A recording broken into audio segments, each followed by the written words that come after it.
রাসূল সাল্লাল্লাহু আলাইহি সাল্লাম ভালো তিনটে গুণ অত্র হাদিসের শেষে বলেছেন। তার একটা বলেছেন এজা নাজারাত ইলাইহা সাররাতহু, এজা নাজারা ইলাইহা সাররাতহু, স্বামী তার দিকে তাকালে তাকে খুশি করতে পারে। ভালো চরিত্রের হলো এক নাম্বার গুণ।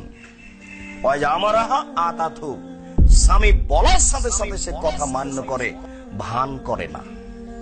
এই অসুবিধা সে অসুবিধা, একটু বাজারে যাচ্ছে তুমি একটু দেখে নিও, ক্লাসে যাওয়ার সময় হয়ে গেছে তুমি একটু নেও, এসব ভান করে না, বলার সাথে সাথে মান্য করে।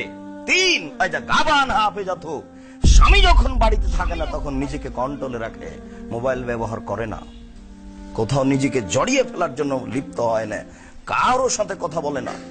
একজন লোক আয়েশা রাদিয়াল্লাহু আনহার বাড়িতে ঢুকতে চেয়েছিলেন, উনি বলেছিলেন আমি আমার দুধ চাচা। তখন আয়েশা বলছেন জি না, পুরুষ দুধ পান করার ছাড় একজন নারী, পুরুষ কি করে এখানে দুধের মাধ্যম হতে পারে, এটা আমি বুঝি না, আপনার ঢোকার অনুমতি নেই বাসায়।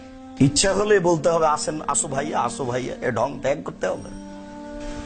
যখন স্বামী বাড়িতে থাকে না তখন নিজেকে কন্ট্রোলে রাখে। এই তিনটে গুণের ভিত্তিতে একজন নারী ভালো হতে পারে বলে রাসূল সাল্লাল্লাহু আলাইহি ওয়াসাল্লাম অত্র হাদিসের বিবরণে বলেছেন।